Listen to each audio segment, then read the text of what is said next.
Bien-aimés, chers frères et sœurs dans le Seigneur, bonjour.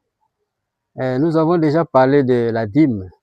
Nous voulons encore parler de la dîme parce que nous trouvons que la dîme donne beaucoup de bénédictions parce que nous trouvons qu'avec la dîme, c'est là où il y a les bénédictions qui sont les mêmes. C'est-à-dire, celui qui a la dîme, je prends un exemple, la dîme de 50 francs et celui qui donne la dîme de 10 000 $, les deux ont la même bénédiction.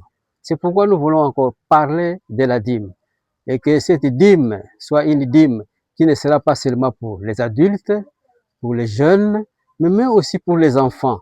Parce que les enfants aussi ont besoin de présenter, d'entrer dans ce mouvement de la dîme et que cela soit une obligation ou bien c'est une façon d'apprendre aux enfants, comme nous leur donnons les offrandes quand ils vont à l'école de dimanche, quand ils vont à l'église. C'est comme cela, en dehors des offrandes, il est bon aussi de remettre, de cultiver dans l'enfant cette action, cette habitude d'enlever la dîme. Parce que la parole de Dieu dit ceci: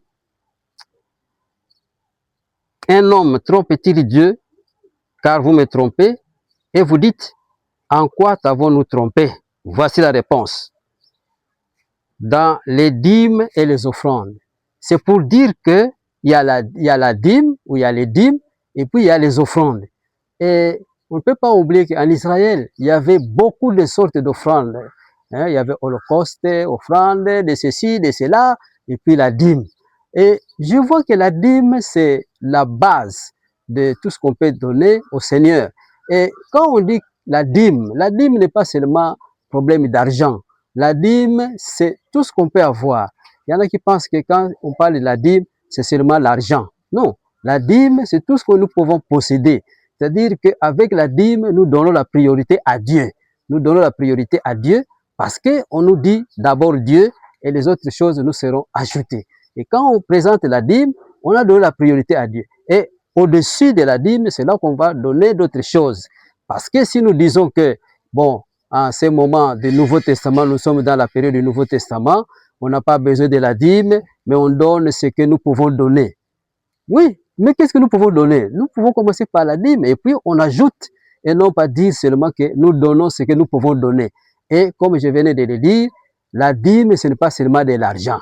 Bon, prenons deux cas. Il y a un qui habite au village, il y a un qui habite en ville.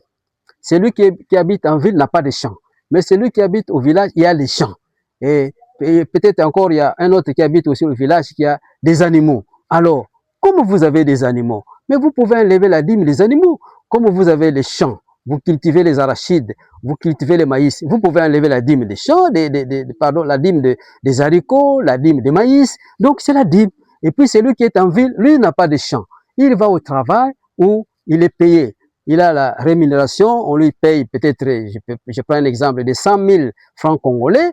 Alors, avec les 100 000 francs, c'est son avoir, c'est là qu'il va enlever la dîme. Donc, la dîme, c'est tout ce qu'on peut avoir. Et peut-être vous dites que vous ne travaillez pas, mais vous pouvez aussi enlever la dîme de votre temps, parce que, c'est-à-dire un temps que vous allez sacrifier au Seigneur. Par exemple, nous avons un jour, c'est 24 heures. Alors, si nous allons prendre la dîme de 24 heures, c'est 2h40 que nous pouvons consacrer à Dieu. Donc là, soit nous faisons un travail pour l'Éternel, soit, bon, il y a beaucoup de choses qu'on peut faire avec 2h40 parce que c'est la dîme du temps. Et si nous prenons la dîme de la semaine, vous pouvez faire les calculs, hein? La dîme d'un mois, tout ça. Donc, la dîme, ce n'est pas seulement l'argent, et la dîme, ce n'est pas seulement notre récolte, mais la dîme, tout ce que nous pouvons avoir. Regardez dans nos maisons, regardez dans nos maisons. Pour moi, je suggérerais même que si vous avez, par exemple, 10 pantalons, mais vous pouvez enlever la dîme des pantalons, vous enlevez un pantalon. Si vous avez 10 pagnes, vous pouvez enlever la dîme des pagnes, c'est-à-dire de 10 pagnes, vous enlevez un pagne. Donc, tout ce que nous pouvons avoir, vous avez des chaises, vous avez il y a des maisons où on trouve plus de 10 chaises. Mais vous pouvez enlever la dîme des chaises, vous enlevez une chaise, vous donnez à l'église pour l'œuvre de Dieu. Donc, la dîme, c'est le minimum. Le minimum.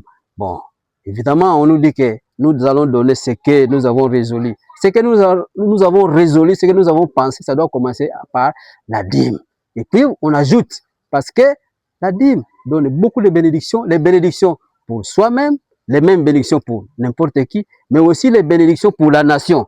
Quand vous continuez à lire les textes là de Malachie 3, vous allez trouver que qu'est-ce que la parole de Dieu déclare? C'est Dieu lui-même qui dit, vous verrez si je n'ouvre pas pour vous les écluses des cieux et si je ne répands pas sur vous la bénédiction en abondance, etc., etc., etc.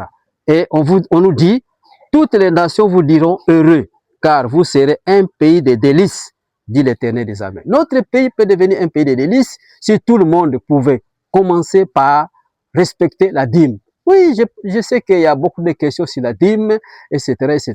Mais si vous voulez avoir encore plus d'explications ou si vous voulez être en contact avec moi, parler un peu plus de la dîme, poser 1001 questions, tout ça, mon numéro est là, 081 81 00 353 ou 084 42 84 682. Oui, vous pouvez me téléphoner, vous pouvez me parler ou même écrire avec le WhatsApp, ça passe. Que le Seigneur vous bénisse et que vous soyez dans ce mouvement de donner la dîme. Que Dieu soit avec vous. Au revoir.